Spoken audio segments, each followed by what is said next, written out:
অতি সম্প্রতি ভারতের লোকসভায় একটা বিল পাস হয়েছে, সেটা আইনের আকার ধারণ করতে যাচ্ছে। সেটা হলো ওয়াকফ সংশোধনী বিল 2025। আপনারা অনেকে জেনে থাকবেন, ভারতবর্ষে প্রাতিষ্ঠানিক জমির মালিকানা সবচেয়ে বেশি হলো ভারতের রেলওয়ে এবং সেনাবাহিনীর। তৃতীয় সর্বোচ্চ প্রাতিষ্ঠানিক জমির মালিকানা হলো ভারতের মুসলমানদের ওয়াকফ বোর্ডের জমি। 8.7 লক্ষ সম্পদের মালিক হলো মুসলমানদের ওয়াকফ বোর্ড। ইসলামের অন্যতম একটা সৌন্দর্য হলো মসজিদ, মাদ্রাসা, ইয়েতিমখানা, কল্যাণমূলক কাজ, এগুলো পরিচালনা করবার জন্য ওয়াকফের ব্যবস্থা রাখা হয়েছে ইসলামে। কেউ তার জমি জীবদ্দশায় ওয়াকফ করে গেলে কিয়ামত পর্যন্ত সেই জমি যে উদ্দেশ্যে ওয়াকফ করে যাওয়া হয়েছে সে উদ্দেশ্যে ব্যয় করতে হবে। ওয়াকফের জমি কেউ বিক্রি করতে পারে না, এক্সচেঞ্জ করতে পারে না, দখল করতে পারে না। যে উদ্দেশ্যে ওয়াকফ করা হয়েছে এটার পরিপন্থী কোনো কাজ করা যায় না। ওয়াকফের এই চমৎকার উদাহরণের কারণে পৃথিবীতে কল্যাণমূলক কাজ আজীবন বেঁচে থাকবে। সেই সাস্টেইনেবল ওয়াকফের মাধ্যমে সাস্টেইনেবল ডেভেলপমেন্টের ব্যবস্থা ইসলাম রেখেছে। ভারতবর্ষে মুসলমানদের শত শত বছর চলে আসা 8.7 লক্ষ সম্পদ, যেটা টোটাল ভারতবর্ষে যত প্রাতিষ্ঠানিক সম্পদ আছে এর মধ্যে তৃতীয় সর্বোচ্চ। সেই সম্পদ আজ ভারতের হিন্দুত্ববাদীরা গ্রাস করবার জন্য নতুন করে সংসদে বিল তারা পাশ করেছে। আপনারা জানেন, এই বিলে সুস্পষ্টভাবে বলা হয়েছে যে মুসলমানদের ওয়াকফ বোর্ড, যেটা নিতান্ত ইসলামিক একটা বিষয়, এটা এতদিন পর্যন্ত মুসলমানরাই পরিচালনা করে আসতো। এখন রাজ্য এবং কেন্দ্রীয় ওয়াকফ বোর্ডে দুজন অন্য ধর্মাবলম্বী অমুসলমান হিন্দু তাদেরকে বাধ্যতামূলকভাবে ওয়াকফ বোর্ডে অন্তর্ভুক্ত করার জন্য আইন করা হয়েছে। তার মানে মুসলমানদের মসজিদ পরিচালনার জন্য মুসলমানদেরকে ঢুকাইতে হবে কমিটিতে। এরকম ন্যাক্কারজনক, এরকম জঘন্য বিল আজকে তারা লোকসভায় পাশ করেছে। আমরা বাংলাদেশের এই প্রান্ত থেকে এই জঘন্য মুসলমানদের স্বাধীনতা হরণকারী, মুসলমানদের অধিকার খর্বকারী এই কালো আইন যেটা হতে যাচ্ছে সেটার বিরুদ্ধে আমরা তীব্র নিন্দা এবং প্রতিবাদ জানাচ্ছি। ভাইরা আমার, আমাদের দেশে পান থেকে চুন খসলেই যারা সংখ্যালঘু অধিকার বলে চিৎকার চেঁচামেচি করে আর নিন্দা জ্ঞাপন করে, তারা যুগ যুগ ধরে যে মুসলমান নিধন করে আসছে, সেখানে সামান্য একটু গোশত পাওয়া যাওয়ার কাল্পনিক অভিযোগের ভিত্তিতে দিন দুপুরে মানুষকে পিটিয়ে মেরে ফেলা হয়। হোলির রং গায়ে মাখতে না চাওয়ার কারণে দিন দুপুরে পিটিয়ে মানুষকে মেরে ফেলা হয়। তাদের উৎসবের নাম দিয়ে মুসলমানদের মসজিদগুলোকে ভাঙা হয় বুলডোজার দিয়ে। যেখানে 1000 বছরের পুরাতন বাবরি মসজিদ ভেঙে সেখানে রাম মন্দির নির্মাণ করা হয়। ওয়াকফ বোর্ডের উপরে কর্তৃত্ব প্রতিষ্ঠা করার মাধ্যমে মুসলমানদের লক্ষ লক্ষ সম্পদ, এটাকে হিন্দুরা তাদের মতো করে মসজিদ মাদ্রাসাগুলোতে আরো বহু রাম মন্দির প্রতিষ্ঠা করার আইনি ভিত্তি তারা তৈরি করেছে। এই কালো আইন, এই বিলের বিরুদ্ধে আমরা তীব্র প্রতিবাদ এবং নিন্দা জ্ঞাপন করছি। আমাদের দায়িত্ব হবে প্রত্যেকটা মানুষ ভারতবর্ষের মুসলমানদের বিরুদ্ধে এই ঐতিহাসিক জঘন্য যে পদক্ষেপ ভারত সরকার নিতে যাচ্ছে এর বিরুদ্ধে প্রত্যেককে যার যার জায়গা থেকে প্রতিবাদ জানাতে হবে। ওয়াকফ সম্পদ এটা মুসলমানদের অধিকারের ব্যাপার, সামাজিক এবং ধর্মীয় অধিকারের ব্যাপার। মুসলমানদের সে অধিকার থেকে তারা বঞ্চিত করছে। একের পর এক কালো আইন করে করে মুসলমানদেরকে বঞ্চিত করা হচ্ছে। আমরা নিন্দা জানাই। সেই সাথে ভারতের একটা আইন আছে, 12 বা 13 বছর যদি কেউ কোনো জমি নির্বাধায় দখল রাখতে পারে সে সেটা মালিকানা দাবি করতে পারে। ওয়াকফের জমিগুলো এখন কেউ যদি এভাবে দখল করে রাখতে পারে আর সংশ্লিষ্ট ওয়াকফ বোর্ড যদি কোনো আপত্তি না জানায়, তাহলে সেটার সে মালিকানা দাবি করতে পারে। এবং সেই মালিকানার দাবি নিষ্পত্তি করার নতুন করে বিল পাস করা হয়েছে, যে কালেক্টরেটের চাইতে সিনিয়র লেভেলের কোন অফিসার সেটা নিষ্পত্তি করতে পারবে। অর্থাৎ মুসলমানদের মসজিদের বিষয়ে এই জমি যদি কোনো হিন্দু দখল করে তাহলে সেটা যেন সে দখল নিতে পারে, তার জন্য 1000টা দুয়ার খোলা হয়েছে। এটা ভারতবর্ষের ইতিহাসে মুসলমানদের বিরুদ্ধে তৈরি হওয়া সবচেয়ে কালো আইনগুলোর একটা, যেটা মুসলমানদের অধিকার খর্ব করছে, সংখ্যালঘুদের অধিকার খর্ব করছে। আমরা এর তীব্র নিন্দা জানাচ্ছি। আল্লাহ রাব্বুল আলামিন ভারতবর্ষের মুসলমানদের অধিকার যেন তারা ফিরে পায় সেই তৌফিক আল্লাহ তাদের সবাইকে দান করুন। অতি সম্প্রতি ভারতের লোকসভায় একটা বিল পাস হয়েছে, সেটা আইনের আকার ধারণ করতে যাচ্ছে। সেটা হলো ওয়াকফ সংশোধনী বিল 2025। আপনারা অনেকে জেনে থাকবেন, ভারতবর্ষে প্রাতিষ্ঠানিক জমির মালিকানা সবচেয়ে বেশি হলো ভারতের রেলওয়ে এবং সেনাবাহিনীর। তৃতীয় সর্বোচ্চ প্রাতিষ্ঠানিক জমির মালিকানা হলো ভারতের মুসলমানদের ওয়াকফ বোর্ডের জমি। 8.7 লক্ষ সম্পদের মালিক হলো মুসলমানদের ওয়াকফ বোর্ড। ইসলামের অন্যতম একটা সৌন্দর্য হলো মসজিদ, মাদ্রাসা, ইয়েতিমখানা, কল্যাণমূলক কাজ এগুলো পরিচালনা করবার জন্য ওয়াকফের ব্যবস্থা রাখা হয়েছে ইসলামে। কেউ তার জমি জীবদ্দশায় ওয়াকফ করে গেলে কিয়ামত পর্যন্ত সেই জমি যে উদ্দেশ্যে ওয়াকফ করে যাওয়া হয়েছে সে উদ্দেশ্যে ব্যয় করতে হবে। ওয়াকফের জমি কেউ বিক্রি করতে পারে না, এক্সচেঞ্জ করতে পারে না, দখল করতে পারে না। যে উদ্দেশ্যে ওয়াকফ করা হয়েছে এটার পরিপন্থী কোনো কাজ করা যায় না। ওয়াকফের এই চমৎকার উদাহরণের কারণে পৃথিবীতে কল্যাণমূলক কাজ আজীবন বেঁচে থাকবে। সেই সাস্টেইনেবল ওয়াকফের মাধ্যমে সাস্টেইনেবল ডেভেলপমেন্টের ব্যবস্থা ইসলাম রেখেছে।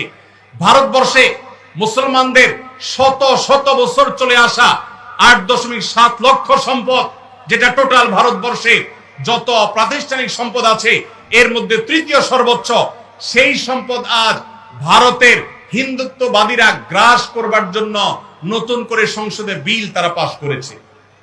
আপনারা জানেন এই বিলে সুস্পষ্টভাবে বলা হয়েছে যে মুসলমানদের ওয়াকফ বোর্ড, যেটা নিতান্ত ইসলামিক একটা বিষয়, এটা এতদিন পর্যন্ত মুসলমানরাই পরিচালনা করে আসতো। এখন রাজ্য এবং কেন্দ্রীয় ওয়াকফ বোর্ডে দুজন অন্য ধর্মাবলম্বী অমুসলমান হিন্দু তাদেরকে বাধ্যতামূলকভাবে ওয়াকফ বোর্ডে অন্তর্ভুক্ত করার জন্য আইন করা হয়েছে। তার মানে মুসলমানদের মসজিদ পরিচালনার জন্য মুসলমানদেরকে ঢুকাইতে হবে কমিটিতে। এরকম ন্যাক্কারজনক, এরকম জঘন্য বিল আজকে তারা লোকসভায় পাশ করেছে। আমরা বাংলাদেশের এই প্রান্ত থেকে এই জঘন্য মুসলমানদের স্বাধীনতা হরণকারী, মুসলমানদের অধিকার খর্বকারী এই কালো আইন যেটা হতে যাচ্ছে সেটার বিরুদ্ধে আমরা তীব্র নিন্দা এবং প্রতিবাদ জানাচ্ছি। ভাইরা আমার, আমাদের দেশে পান থেকে চুন খসলেই যারা সংখ্যালঘু অধিকার বলে চিৎকার চেঁচামেচি করে আর নিন্দা জ্ঞাপন করে, তারা যুগ যুগ ধরে যে মুসলমান নিধন করে আসছে, সেখানে সামান্য একটু গোশত পাওয়া যাওয়ার কাল্পনিক অভিযোগের ভিত্তিতে দিন দুপুরে মানুষকে পিটিয়ে মেরে ফেলা হয়। হোলির রং গায়ে মাখতে না চাওয়ার কারণে দিন দুপুরে পিটিয়ে মানুষকে মেরে ফেলা হয়। তাদের উৎসবের নাম দিয়ে মুসলমানদের মসজিদগুলোকে ভাঙা হয় বুলডোজার দিয়ে। যেখানে হাজার বছরের পুরাতন বাবরি মসজিদ ভেঙে সেখানে রাম মন্দির নির্মাণ করা হয়। ওয়াকফ বোর্ডের উপরে কর্তৃত্ব প্রতিষ্ঠা করার মাধ্যমে মুসলমানদের লক্ষ লক্ষ সম্পদ, এটাকে হিন্দুরা তাদের মতো করে মসজিদ মাদ্রাসাগুলোতে আরো বহু রাম মন্দির প্রতিষ্ঠা করার আইনি ভিত্তি তারা তৈরি করেছে। এই কালো আইন, এই বিলের বিরুদ্ধে আমরা তীব্র প্রতিবাদ এবং নিন্দা জ্ঞাপন করছি। আমাদের দায়িত্ব হবে প্রত্যেকটা মানুষ ভারতবর্ষের মুসলমানদের বিরুদ্ধে এই ঐতিহাসিক জঘন্য যে পদক্ষেপ ভারত সরকার নিতে যাচ্ছে এর বিরুদ্ধে প্রত্যেককে যার যার জায়গা থেকে প্রতিবাদ জানাতে হবে। ওয়াকফ সম্পদ এটা মুসলমানদের অধিকারের ব্যাপার, সামাজিক এবং ধর্মীয় অধিকারের ব্যাপার। মুসলমানদের সে অধিকার থেকে তারা বঞ্চিত করছে। একের পর এক কালো আইন করে করে মুসলমানদেরকে বঞ্চিত করা হচ্ছে। আমরা নিন্দা জানাই। সেই সাথে ভারতের একটা আইন আছে, 12 বা 13 বছর যদি কেউ কোনো জমি নির্বাধায় দখল রাখতে পারে সে সেটা মালিকানা দাবি করতে পারে। ওয়াকফের জমিগুলো এখন কেউ যদি এভাবে দখল করে রাখতে পারে আর সংশ্লিষ্ট ওয়াকফ বোর্ড যদি কোনো আপত্তি না জানায়, তাহলে সেটার সে মালিকানা দাবি করতে পারে। এবং সেই মালিকানার দাবি নিষ্পত্তি করার নতুন করে বিল পাস করা হয়েছে যে কালেক্টরেটের চেয়ে সিনিয়র লেভেলের কোন অফিসার সেটা নিষ্পত্তি করতে পারবে। অর্থাৎ মুসলমানদের মসজিদের বিষয়ে এই জমি যদি কোনো হিন্দু দখল করে তাহলে সেটা যেন সে দখল নিতে পারে, তার জন্য হাজারটা দুয়ার খোলা হয়েছে। এটা ভারতবর্ষের ইতিহাসে মুসলমানদের বিরুদ্ধে তৈরি হওয়া সবচেয়ে কালো আইনগুলোর একটা, যেটা মুসলমানদের অধিকার খর্ব করছে, সংখ্যালঘুদের অধিকার খর্ব করছে। আমরা এর তীব্র নিন্দা জানাচ্ছি। আল্লাহ রাব্বুল আলামিন ভারতবর্ষের মুসলমানদের অধিকার যেন তারা ফিরে পায় সেই তৌফিক আল্লাহ তাদের সবাইকে দান করুন। অতি সম্প্রতি ভারতের লোকসভায় একটা বিল পাস হয়েছে, সেটা আইনের আকার ধারণ করতে যাচ্ছে। সেটা হলো ওয়াকফ সংশোধনী বিল 2025। আপনারা অনেকে জেনে থাকবেন ভারতবর্ষে প্রাতিষ্ঠানিক জমির মালিকানা সবচেয়ে বেশি হলো ভারতের রেলওয়ে এবং সেনাবাহিনীর। তৃতীয় সর্বোচ্চ প্রাতিষ্ঠানিক জমির মালিকানা হলো ভারতের মুসলমানদের ওয়াকফ বোর্ডের জমি। 8.7 লক্ষ সম্পদের মালিক হলো মুসলমানদের ওয়াকফ বোর্ড। ইসলামের অন্যতম একটা সৌন্দর্য হলো মসজিদ, মাদ্রাসা, ইয়েতিমখানা, কল্যাণমূলক কাজ এগুলো পরিচালনা করবার জন্য ওয়াকফের ব্যবস্থা রাখা হয়েছে ইসলামে। কেউ তার জমি জীবদ্দশায় ওয়াকফ করে গেলে কিয়ামত পর্যন্ত সেই জমি যে উদ্দেশ্যে ওয়াকফ করে যাওয়া হয়েছে সে উদ্দেশ্যে ব্যয় করতে হবে। ওয়াকফের জমি কেউ বিক্রি করতে পারে না, এক্সচেঞ্জ করতে পারে না, দখল করতে পারে না। যে উদ্দেশ্যে ওয়াকফ করা হয়েছে এটার পরিপন্থী কোনো কাজ করা যায় না। ওয়াকফের এই চমৎকার উদাহরণের কারণে পৃথিবীতে কল্যাণমূলক কাজ আজীবন বেঁচে থাকবে। সেই সাস্টেইনেবল ওয়াকফের মাধ্যমে সাস্টেইনেবল ডেভেলপমেন্টের ব্যবস্থা ইসলাম রেখেছে। ভারতবর্ষে মুসলমানদের শত শত বছর চলে আসা 8.7 লক্ষ সম্পদ, যেটা টোটাল ভারতবর্ষে যত প্রাতিষ্ঠানিক সম্পদ আছে এর মধ্যে তৃতীয় সর্বোচ্চ, সেই সম্পদ আজ ভারতের হিন্দুত্ববাদীরা গ্রাস করবার জন্য নতুন করে সংসদে বিল তারা পাশ করেছে। আপনারা জানেন এই বিলে সুস্পষ্টভাবে বলা হয়েছে যে মুসলমানদের ওয়াকফ বোর্ড, যেটা নিতান্ত ইসলামিক একটা বিষয়, এটা এতদিন পর্যন্ত মুসলমানরাই পরিচালনা করে আসতো। এখন রাজ্য এবং কেন্দ্রীয় ওয়াকফ বোর্ডে দুজন অন্য ধর্মাবলম্বী অমুসলমান হিন্দু তাদেরকে বাধ্যতামূলকভাবে ওয়াকফ বোর্ডে অন্তর্ভুক্ত করার জন্য আইন করা হয়েছে। তার মানে মুসলমানদের মসজিদ পরিচালনার জন্য মুসলমানদেরকে ঢুকাইতে হবে কমিটিতে। এরকম ন্যাক্কারজনক, এরকম জঘন্য বিল আজকে তারা লোকসভায় পাশ করেছে। আমরা বাংলাদেশের এই প্রান্ত থেকে এই জঘন্য মুসলমানদের স্বাধীনতা হরণকারী, মুসলমানদের অধিকার খর্বকারী এই কালো আইন যেটা হতে যাচ্ছে সেটার বিরুদ্ধে আমরা তীব্র নিন্দা এবং প্রতিবাদ জানাচ্ছি। ভাইরা আমার, আমাদের দেশের পান থেকে চুন খসলেই যারা সংখ্যালঘু অধিকার বলে চিৎকার চেঁচামেচি করে আর নিন্দা জ্ঞাপন করে, তারা যুগ যুগ ধরে যে মুসলমান নিধন করে আসছে, সেখানে সামান্য একটু গোশত পাওয়া যাওয়ার কাল্পনিক অভিযোগের ভিত্তিতে দিন দুপুরে মানুষকে পিটিয়ে মেরে ফেলা হয়। হোলির রং গায়ে মাখতে না চাওয়ার কারণে দিন দুপুরে পিটিয়ে মানুষকে মেরে ফেলা হয়। তাদের উৎসবের নাম দিয়ে মুসলমানদের মসজিদগুলোকে ভাঙা হয় বুলডোজার দিয়ে। যেখানে 1000 বছরের পুরাতন বাবরি মসজিদ ভেঙে সেখানে রাম মন্দির নির্মাণ করা হয়। ওয়াকফ বোর্ডের উপরে কর্তৃত্ব প্রতিষ্ঠা করার মাধ্যমে মুসলমানদের লক্ষ লক্ষ সম্পদ, এটাকে হিন্দুরা তাদের মতো করে মসজিদ মাদ্রাসাগুলোতে আরো বহু রাম মন্দির প্রতিষ্ঠা করার আইনি ভিত্তি তারা তৈরি করেছে। এই কালো আইন, এই বিলের বিরুদ্ধে আমরা তীব্র প্রতিবাদ এবং নিন্দা জ্ঞাপন করছি। আমাদের দায়িত্ব হবে প্রত্যেকটা মানুষ ভারতবর্ষের মুসলমানদের বিরুদ্ধে এই ঐতিহাসিক জঘন্য যে পদক্ষেপ ভারত সরকার নিতে যাচ্ছে এর বিরুদ্ধে প্রত্যেককে যার যার জায়গা থেকে প্রতিবাদ জানাতে হবে। ওয়াকফ সম্পদ এটা মুসলমানদের অধিকারের ব্যাপার, সামাজিক এবং ধর্মীয় অধিকারের ব্যাপার। মুসলমানদের সে অধিকার থেকে তারা বঞ্চিত করছে। একের পর এক কালো আইন করে করে মুসলমানদেরকে বঞ্চিত করা হচ্ছে। আমরা নিন্দা জানাই। সেই সাথে ভারতের একটা আইন আছে, 12 বা 13 বছর যদি কেউ কোনো জমি নির্বাধায় দখল রাখতে পারে সে সেটা মালিকানা দাবি করতে পারে। ওয়াকফের জমিগুলো এখন কেউ যদি এভাবে দখল করে রাখতে পারে আর সংশ্লিষ্ট ওয়াকফ বোর্ড যদি কোনো আপত্তি না জানায়, তাহলে সেটার সে মালিকানা দাবি করতে পারে। এবং সেই মালিকানার দাবি নিষ্পত্তি করার নতুন করে বিল পাস করা হয়েছে যে কালেক্টরেটের চেয়ে সিনিয়র লেভেলের কোন অফিসার সেটা নিষ্পত্তি করতে পারবে। অর্থাৎ মুসলমানদের মসজিদের বিষয়ে এই জমি যদি কোনো হিন্দু দখল করে তাহলে সেটা যেন সে দখল নিতে পারে, তার জন্য 1000টা দুয়ার খোলা হয়েছে। এটা ভারতবর্ষের ইতিহাসে মুসলমানদের বিরুদ্ধে তৈরি হওয়া সবচেয়ে কালো আইনগুলোর একটা, যেটা মুসলমানদের অধিকার খর্ব করছে, সংখ্যালঘুদের অধিকার খর্ব করছে। আমরা এর তীব্র নিন্দা জানাচ্ছি। আল্লাহ রাব্বুল আলামিন ভারতবর্ষের মুসলমানদের অধিকার যেন তারা ফিরে পায় সেই তৌফিক আল্লাহ তাদের সবাইকে দান করুন। অতি সম্প্রতি ভারতের লোকসভায় একটা বিল পাস হয়েছে, সেটা আইনের আকার ধারণ করতে যাচ্ছে। সেটা হলো ওয়াকফ সংশোধনী বিল 2025। আপনারা অনেকে জেনে থাকবেন ভারতবর্ষে প্রাতিষ্ঠানিক জমির মালিকানা সবচেয়ে বেশি হলো ভারতের রেলওয়ে এবং সেনাবাহিনীর।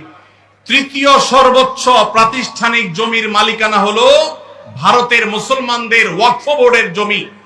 8.7 লক্ষ সম্পদের মালিক হলো মুসলমানদের ওয়াকফ বোর্ড। ইসলামের অন্যতম একটা সৌন্দর্য হলো মসজিদ, মাদ্রাসা, ইয়েতিমখানা, কল্যাণমূলক কাজ এগুলো পরিচালনা করবার জন্য ওয়াকফের ব্যবস্থা রাখা হয়েছে ইসলামে। কেউ তার জমি জীবদ্দশায় ওয়াকফ করে গেলে কিয়ামত পর্যন্ত সেই জমি যে উদ্দেশ্যে ওয়াকফ করে যাওয়া হয়েছে সে উদ্দেশ্যে ব্যয় করতে হবে। ওয়াকফের জমি কেউ বিক্রি করতে পারে না, এক্সচেঞ্জ করতে পারে না, দখল করতে পারে না। যে উদ্দেশ্যে ওয়াকফ করা হয়েছে এটার পরিপন্থী কোনো কাজ করা যায় না। ওয়াকফের এই চমৎকার উদাহরণের কারণে পৃথিবীতে কল্যাণমূলক কাজ আজীবন বেঁচে থাকবে। সেই সাস্টেইনেবল ওয়াকফের মাধ্যমে সাস্টেইনেবল ডেভেলপমেন্টের ব্যবস্থা ইসলাম রেখেছে। ভারতবর্ষে মুসলমানদের শত শত বছর চলে আসা 8.7 লক্ষ সম্পদ, যেটা টোটাল ভারতবর্ষে যত প্রাতিষ্ঠানিক সম্পদ আছে এর মধ্যে তৃতীয় সর্বোচ্চ, সেই সম্পদ আজ ভারতের হিন্দুত্ববাদীরা গ্রাস করবার জন্য নতুন করে সংসদে বিল তারা পাশ করেছে। আপনারা জানেন এই বিলে সুস্পষ্টভাবে বলা হয়েছে যে মুসলমানদের ওয়াকফ বোর্ড, যেটা নিতান্ত ইসলামিক একটা বিষয়, এটা এতদিন পর্যন্ত মুসলমানরাই পরিচালনা করে আসতো। এখন রাজ্য এবং কেন্দ্রীয় ওয়াকফ বোর্ডে দুজন অন্য ধর্মাবলম্বী অমুসলমান হিন্দু তাদেরকে বাধ্যতামূলকভাবে ওয়াকফ বোর্ডে অন্তর্ভুক্ত করার জন্য আইন করা হয়েছে। তার মানে মুসলমানদের মসজিদ পরিচালনার জন্য অমুসলমানদেরকে ঢুকাইতে হবে কমিটিতে। এরকম ন্যাক্কারজনক, এরকম জঘন্য বিল আজকে তারা লোকসভায় পাশ করেছে। আমরা বাংলাদেশের এই প্রান্ত থেকে এই জঘন্য মুসলমানদের স্বাধীনতা হরণকারী, মুসলমানদের অধিকার খর্বকারী এই কালো আইন যেটা হতে যাচ্ছে, সেটার বিরুদ্ধে আমরা তীব্র নিন্দা এবং প্রতিবাদ জানাচ্ছি। ভাইরা আমার, আমাদের দেশে পান থেকে চুন খসলেই যারা সংখ্যালঘু অধিকার বলে চিৎকার চেঁচামেচি করে আর নিন্দা জ্ঞাপন করে, তারা যুগ যুগ ধরে যে মুসলমান নিধন করে আসছে, সেখানে সামান্য একটু গোশত পাওয়া যাওয়ার কাল্পনিক অভিযোগের ভিত্তিতে দিন দুপুরে মানুষকে পিটিয়ে মেরে ফেলা হয়। হোলির রং গায়ে মাখতে না চাওয়ার কারণে দিন দুপুরে পিটিয়ে মানুষকে মেরে ফেলা হয়। তাদের উৎসবের নাম দিয়ে মুসলমানদের মসজিদগুলোকে ভাঙা হয় বুলডোজার দিয়ে। যেখানে হাজার বছরের পুরাতন বাবরি মসজিদ ভেঙে সেখানে রাম মন্দির নির্মাণ করা হয়। ওয়াকফ বোর্ডের উপরে কর্তৃত্ব প্রতিষ্ঠা করার মাধ্যমে মুসলমানদের লক্ষ লক্ষ সম্পদ, এটাকে হিন্দুরা তাদের মতো করে মসজিদ মাদ্রাসাগুলোতে আরো বহু রাম মন্দির প্রতিষ্ঠা করার আইনি ভিত্তি তারা তৈরি করেছে।